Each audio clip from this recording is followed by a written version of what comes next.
Baik, Assalamualaikum warahmatullahi wabarakatuh. Waalaikumsalam warahmatullahi wabarakatuh.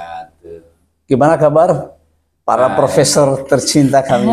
Baik, alhamdulillah. Alhamdulillah, luar biasa. Terima kasih Pak Rektor, Pak Profesor Dr. Zulkarnain Sulaiman di tengah kesibukan masih bisa membersamai kita pada bincang santai pada sore hari ini. Terima kasih Pak Prof. Wahono. Di tengah kesibukan pasca asesmen bisa dapat duduk bareng. Terima kasih Bu Prof. Aan masih bisa membersamai pada podcast kita di sore hari ini. Kita saat ini berada di podcast Humasa Sultan Amai Gorontalo, Yayan Sultan Amai Gorontalo, di mana podcast ini menjadi sarana kita untuk mendialektikakan apa yang menjadi harapan kita semua. Dan kita patut bersyukur tentu bahwa pelaksanaan tugas-tugas kita sudah bisa terlaksana. Mengawali bincang santai kita, tentu ada harapan yang kami ingin petik dari para narasumber kita. Narasumber kita hari ini ketiga profesor. Semoga saya pun akan terus kejangkit sama nilai-nilai profesornya dan bisa enter, insya Allah dapat. Kami mengawali pandangan awal dari Pak Rektor terkait dengan kunjungan asesmen lapangan dari kedua asesor yang sangat luar biasa dari Lembaga Pendidikan Tinggi yang sangat luar biasa atas apa yang telah dikerjakan pada 2 hari pelaksanaan tugas-tugas asesmen ini. Bisa disampaikan dengan baik, terima kasih. Hari ini saya bergembira bahwa asesmen lapangan untuk program pendidikan guru yang profesional nanti ini kita sudah selesai dinilai kecukupan dari persyaratan PPG ini. Ya tentunya berbagai plus minus yang ada, tentunya kita harapkan ini akan mendapatkan hasil terbaik. Lembaga akreditasi mandiri Kementerian Pendidikan dan Kebudayaan ini kita harapkan juga akan terus memberikan bimbingan kepada kita untuk bagaimana ke depan semua prodi-prodi yang dinilai oleh para profesional dari Lamdik ini bisa berkembang dengan baik. Ya Pak Rektor, bahwa hari ini kita punya cita-cita besar untuk lembaga tercinta Yayan Sultan Amai Gorontalo dalam rangka transformasi. Harapan Pak Rektor nanti untuk transformasi Yayan menuju UIN ini apa bisa disampaikan? Iya, kalau kita lihat sejumlah perguruan tinggi PTKIN yang ada, banyak prodi-prodi yang sudah unggul. Nah, kita berharap ini juga akan melahirkan prodi yang unggul, yang mana prodi unggul ini adalah penyangga utama transformasi. Kita ketahui bahwa Yayan Sultan Amai Gorontalo ini yang bertransformasi ke UIN, menuju UIN, kita membutuhkan prodi-prodi yang unggul. Nah, memang kemarin kita sudah ketercukupan dari prodi unggul ini sudah selesai. Tapi bukan berarti kita mengabaikan ini, bahwa prodi ini harus unggul yang kita harapkan, karena ke depan wajah dari perguruan tinggi itu dia harus memiliki prodi-prodi yang unggul yang bisa kita jual ke masyarakat. Kita juga berharap bahwa setelah ini perguruan tinggi Yayan ini akan di asesmen lapangan, kecukupan untuk menuju unggul itu memang kita Yayan Gorontalo sudah berusaha keras. Terpulang lagi ke tim penilai, dan tentunya kita sebagai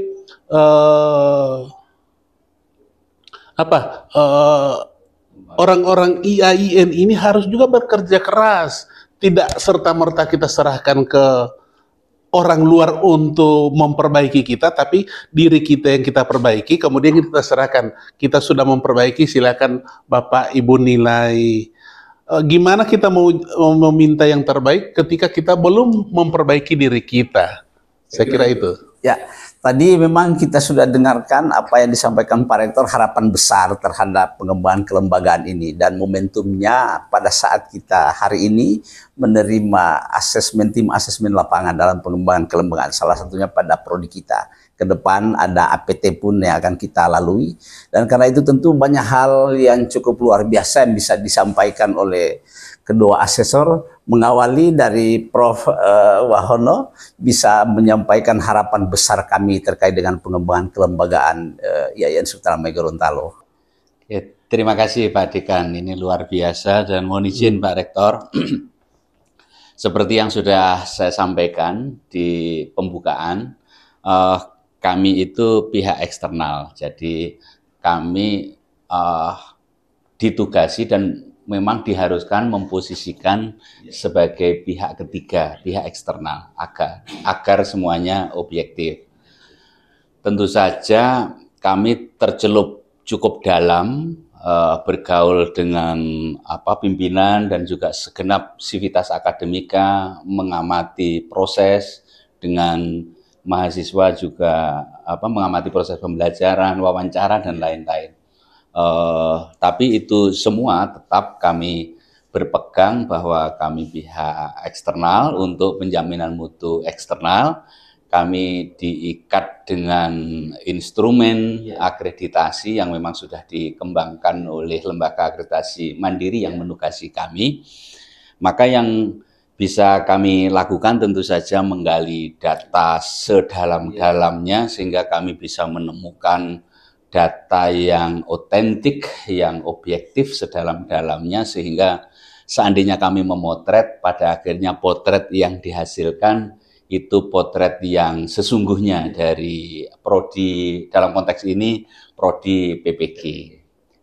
Dan di atas kami nanti ketika dari hasil yang tadi juga sudah kami sampaikan terkait deskripsi AL yang sudah disepakati, maka di atas kami nanti akan divalidasi ketika kami memberikan skor dan lain-lain sesuai dengan deskripsi yang ada, itu kami akan divalidasi hasil ini oleh validator, dan kita tahu selama ini juga biasa validator menyarankan skornya dinaikkan atau diturunkan sesuai dengan deskripsi dan sesuai dengan aturan-aturan yang ada di lembaga akreditasi mandiri kependidikan.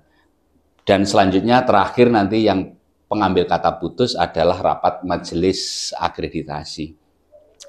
Tentu saja setelah saya sedikit menjelaskan tentang bagaimana posisi kami dan kemudian juga cara kerja kami, selanjutnya kami akan menyampaikan sedikit bahwa peningkatan mutu di pendidikan tinggi itu tentu saja proses sepanjang hayat dan proses siklus yang berkelanjutan, yang semakin lama semakin baik. Jadi seandainya nanti mendapatkan predikat misalnya, saya sebut misalnya unggul, bukan berarti terus berhenti. Seandainya mendapatkan predikat baik sekali atau mungkin di bawah itu, maka ya tentu saja jangan berhenti. Justru ini menjadi pelecut bagian-bagian mana yang terus ditingkatkan. Ruang-ruang peningkatan itu masih ada dan cukup banyak masih ada. Tadi seperti saat rekomendasi kami sampaikan. Sehingga mohon ini digunakan sebagai alat saja ya, alat untuk kenali diri kita, terus berupaya meningkatkan berdasarkan potensi yang ada, terus untuk meningkatkan diri, sehingga nanti akan indah pada waktunya. Kapan itu pada waktunya? Ya nanti, karena terus tidak ada hentinya ini, never ending proses gitu ya, proses yang tidak ada akhirnya sebetulnya, terus berupaya meningkatkan diri secara berkelanjutan. Itu Pak Dekan, ya, terima kasih. Inginnya ada kesan maupun pesan apa bisa disampaikan pada kami dalam rangka peningkatan ini, tadi sudah disampaikan juga, tapi yang paling hal penting yang bisa dapat disampaikan buat kami. Ini jadi pertama seperti tadi saya sampaikan, generasi sekarang itu tidak cukup hanya melihat langsung isi. Jadi yang dilihat adalah kemasannya. Maka cara yang paling cepat untuk membuat semuanya bisa menjadi lebih percaya diri dan tergerak untuk meningkatkan diri, ayo kita perbaiki kemasannya. Apa misalnya kemasannya? Contoh sederhana yang mudah, label-label, papan nama yang eye-catching, yang sesuai dengan kekinian, dan sehingga tidak, apa ya, marilah kita buang kesan mungkin institusi kita itu institusi yang seolah-olah ketinggalan zaman. Mohon maaf ya Pak Rektor, ketinggalan zaman dan lain-lain. Caranya bagaimana? Yang paling mudah ya tentu saja dari dalam adalah perubahan mindset, tetapi dari luar adalah perubahan casing. Ya, perubahan casing. Itu penting sekali dan akan meningkatkan kepercayaan diri, perubahan mindset, dan kemudian membawa perbaikan secara berkelanjutan juga pada akhirnya. Itu kalau resep saya sederhana, sesederhana itu. Hal yang sama pun ke Ibu Prof. Aan bisa menyampaikan ya berupa hal-hal pengembangan pula dalam kelembagaan kami berdasarkan hasil asesmen tadi, tentu cukup banyak yang didapati tadi, dan kami bersyukur benar-benar digali sampai pada dasar yang terdalam untuk bisa mengelaborasi pengembangan lebih lanjut. Ya, terima kasih Pak Dekan. Mohon izin Pak Rektor, Prof. Wiwi juga. Ya, akreditasi itu untuk menjamin mutu terus-terus dalam konteks continuous quality improvement. Ya, kata Prof. Wiwi itu never ending proses ya. Semuanya harus terus berlanjut, dan ini sustainability ini dijaminkan. Jika misalnya punya nilai skor unggul atau sebutan gua atau kualifikasi unggul gitu ya, ataupun baik sekali ya, itu sebenarnya konteksnya ada di sustainability. Nah, adapun hal-hal yang perlu dijadikan perhatian semua pihak, terutama di sini kan core bisnis kita tuh ada di pembelajarannya ya. Nah, namun demikian punggungnya atau backbone-nya ada di manajemen ya. Ya, prodi maupun fakultas ya. Nah, saran saya barangkali kita perlu menguatkan 4C ya, 4C. 4C-nya bagi saya itu adalah yang pertama itu ada casing. C yang pertama itu casingnya. Jadi walau bagaimana kesan pertama itu begitu menggoda gitu ya. Ya, hello efeknya gimana kalau ngelihat dari casing. Meskipun sekarang tanpa bangunan juga misalnya bisa lebih akseleratif misalnya, tetapi yang seperti apa, institusi seperti apa ya, kita masih memerlukan casing. Ya, dirapikan gitu casingnya gitu ya, dicantikan, dibikin lebih indah. Yang kedua adalah communication, C yang kedua. Jadi komunikasi, yaitu dalam pengertian gimana nih sosialisasinya, ya kan? Semua orang dalam hal ini SOP maupun kebijakan itu, terutama kebijakan itu harus sampai, ya. Betul. Apalagi misalnya di dalam pembelajaran harus seperti apa, SOP pembiasaan, mulai dari harus berdoa sampai terakhir dengan berdoa, itu harus tersampaikan. Nah, komunikasi itu di dalam prakteknya, kalau di dalam Islam barangkali ya kita sering menyebutnya harus layina dan ma'rufa, ya, harus lemah lembut dan memotivasi. Dalam hal ini adalah tetap gunakan media-media yang bisa lebih menembak banyak ya untuk sosialisasinya. Yang ketiga adalah C yang ketiga nih, kompetensi. Kita sudah punya rasa percaya diri, lihat mahasiswa-mahasiswanya, dosennya ya, udah punya rasa percaya diri, sudah punya antusiasme. Tentunya itu harus dikuatkan dengan kompetensinya. Karena nggak mungkin mereka akan terus antusias dan percaya diri kalau kompetensinya tidak ada. Ya. Jadi ya hilang lah gitu ya. Mungkin kalau ngebodor hanya 5 menit gitu kan. Ngajar di kelas dengan banyak kompetensi berapa menit misalnya kalau tanpa kompetensi. Nah, jadi kompetensi ini berarti berkaitan dengan bagaimana di kelas itu gunakan PEKTEH. Kalau menurut saya, PEKTEH itu partisipasikan seluruh mahasiswa itu. Makanya kemarin ada yang mengatakan dosen, ayo harus ngomong, harus bicara, harus ngobrol. Jangan pada diam-diam untuk pembukaan itu gitu kan, saling sapa. Nah, itu kan mempartisipasikan siapapun dia kan, kalau partisipasi. Yang kedua empowerment. Memberdayakan, yaitu orang kita harus memahami ini guru apa, siapa, bagaimana gitu ya. Kalau di dalam kompetensi guru itu mengetahui karakteristik siswa kan. Ini juga dosen juga mesti karakteristik mahasiswanya biar kita bisa berdayakan. Karena yang ketiganya collaboration. Berkolaborasi dalam hal misalnya nanti PTK-nya sebagai penugasan, berkolaborasi dosennya, nanti dibuat artikelnya, berkolaborasi dengan dosen ya kan, ganteknya menggunakan teknologi. Harus teknologi itu pelayan kita, bukan majikan kita. Jadi jangan sampai ini nggak pernah dipakai gitu podcastnya gitu ya. Nah, yang C yang keempatnya adalah contribution. Nah, dalam hal ini penelitian, pengabdian, arahkan bahwa misalnya banyak online kita dengan para guru-guru, ya bukalah online itu sekali-kali misalnya apalagi dalam bentuk seminar bersama, dibuka untuk umum sehingga orang mengatakan, PPG IAIN Sultan Amai itu ternyata luar biasa ya gitu kan, melibatkan guru lain gitu kan, ada event di mana kita bisa lakukan itu, misalnya sosialisasi PTK mereka menggunakan project based learning dalam bidang apa gitu kan ya. Kemudian yang S-nya CS 4 CS itu gini ya, CS itu dulu zaman saya CS gitu. Zaman sekarang Besti. S-nya itu adalah menjadi sampling.